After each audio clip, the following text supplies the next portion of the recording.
여러분 안녕하세요. 이번 시간에 우리 몸의 방어작용에서 114, 115에 있는 2차 면역과 백신에 대해서 공부를 해보도록 해요. 학습 목표가 백신의 작용 원리를 2차 면역과 연관지어 설명해보자 라고 했는데, 백신이란 용어를 많이 들어봤죠. 그런데 백신이 뭐지? 그리고 이게 1차도 아니고 왜 2차 면역과 관련이 있다고 이야기를 하는 거지에 대해서 공부를 해보도록 하겠습니다. 여러분 114에서 115를 다 읽었죠? 그런데 다른 색깔의 펜을 들고 다시 한번 읽어보세요. 그러다 보면 좀 다른 생각이 생기게끔 하는 단어들이 많이 떠오를 겁니다. 다 읽고 시작하도록 합시다. 자, 됐으면 여러분 우두랑 천연두 들어봤어요? 선생님도 들어는 봤지만 사실은 실제로 본 적이 없어요. 그래서 이제 찾아봤습니다. 우두 사람도 걸리네요. 우두는 사람도 걸리고 소도 걸리고요, 고양이도 걸리고요. 근데 사실은 쥐가 제일 많이 걸린대요. 이렇게 물집이 생기는데, 근데 우두가 그렇게 치명적이진 않은가 봐요.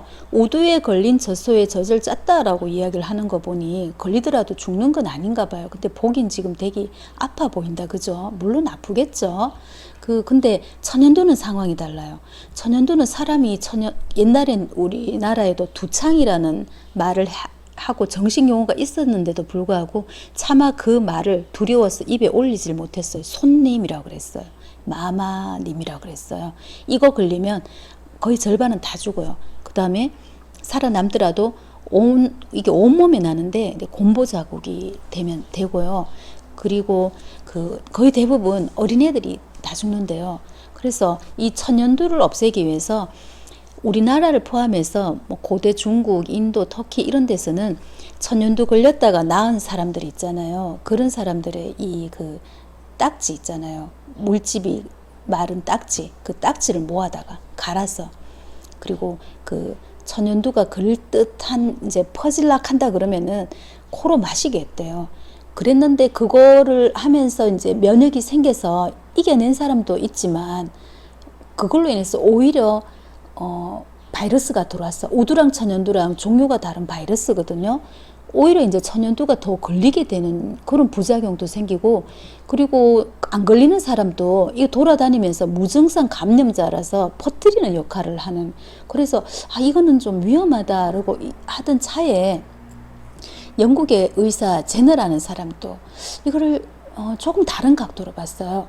그래서 어떻게 해서 천연두를 예방하는 백신을 세계 최초로 원리를 찾아냈는지 요거 한번 읽어봅시다. 각본의 1번 읽어보고요, 선생님도 같이 읽을게요. 자, 제너는 소에 젖을지 않는 사람들이 우두에 감염되면 그 후에는 천연두에 걸리지 않는다는 이야기를 듣고 흥미를 느끼게 되었다. 그리고 우두가 인간에게는 거의 해가 없다는 것을 확인한 후 우두에 감염된 여성의 고름을 소년에게 이식하였다. 이때는 주사가 아니고 상처를 내고 고름을 발랐다. 자, 2개월 후에 소년에게 천연두 환자의 농을 이식했으나 소년은 천연두에 걸리지 않게 되었다. 이것이 1796년의 일이었다. 그로부터 200년 후인 1980년대에 WHO는 천연두 근절 선언을 했다. 지구상에 천연두 사라졌다 라고.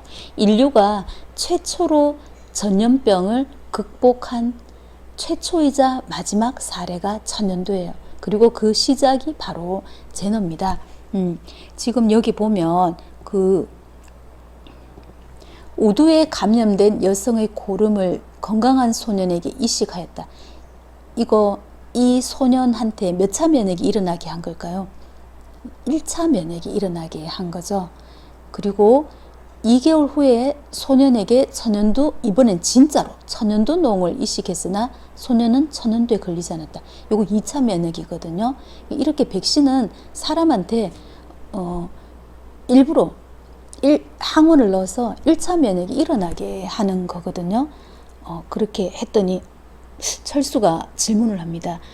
선생님, 그런데 이상해요. 우두랑 천연두랑 종류가 다른 바이러스라고 좀 전에 말씀을 하셨는데 어떻게 우두를 이용해서 천연두를 예방할 수 있지요? 라고 아주 예리한 질문을 합니다. 아, 정말 훌륭한데요. 이렇게 다른 각도로 자기 생각을 할 줄 알아야 됩니다. 그럼 같이 생각해 보자. 왜 그렇지? 우리 지난 시간에 항체는 자기를 생기게 한 항원에만 특이하게 반응한다. 항원항체 반응의 특이성에 대해서 배웠잖아요. 이거 왜 이렇지? 그랬더니 그 반의 순위가 이렇게 생각을 해요. 그렇다면 우두라는 바이러스랑 천연두라는 바이러스는 종류는 다른 바이러스지만 같은 종류의 항원들을 갖고 있는 것 아닐까요? 라고 자기 생각을 이야기합니다. 여러분 생각은 어때요? 아주 일리 있는 말이죠. 예, 그래서 아마 천연두가 우두 바이러스의 변종 바이러스가 아닐까. 변종이지만 같은 종류의 항원을 갖고 있기 때문에 가능한 것이 아닐까라는 생각을 할 수 있겠죠. 아주 두 친구 여러 각도로 생각을 참 잘하고 있습니다. 자, 그러면 백신이라는 이름이 처음부터 있었던 건 아니래요. 자, 우리가 잘 알고 있는 파스테르가 그 이름을 붙여주기 시작했답니다. 요거 각본을 2번 읽어볼까요? 파스테르는 사람이나 가축에 대한 백신을 끊임없이 개발해 나갔다. 그는 자신이 개발한 광견병 바이러스 약독주가 뭐지? 제너의 공작을 찬양해 광견병 백신이라는 이름을 처음으로 붙였대요.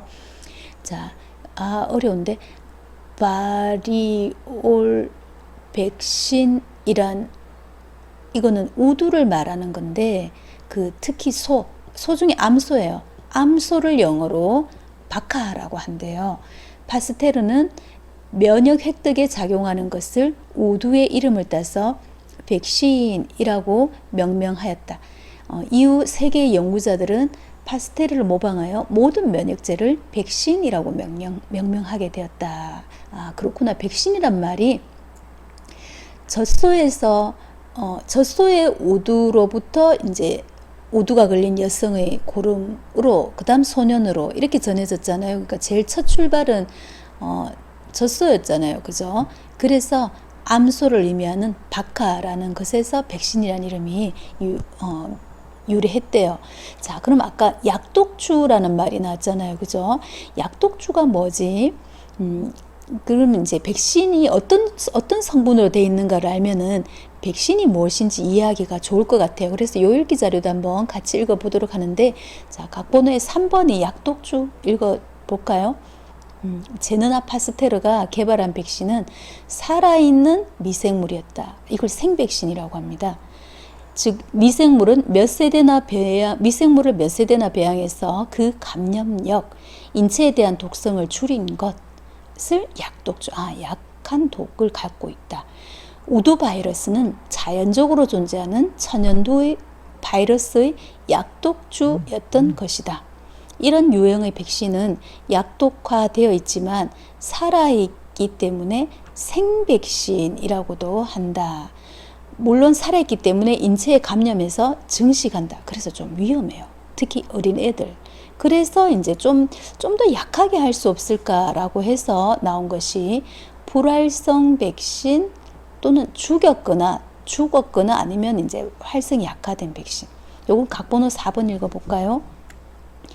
모든 미생물이 약독화에 성공하는 것은 아니다. 그래서 등장한 것이 불활성 백신이다. 살아있는 미생물을 감염시키지 않아도 미생물의 사체에서 면역이 도입되는 경우가 있다는 사실을 알게 되었다.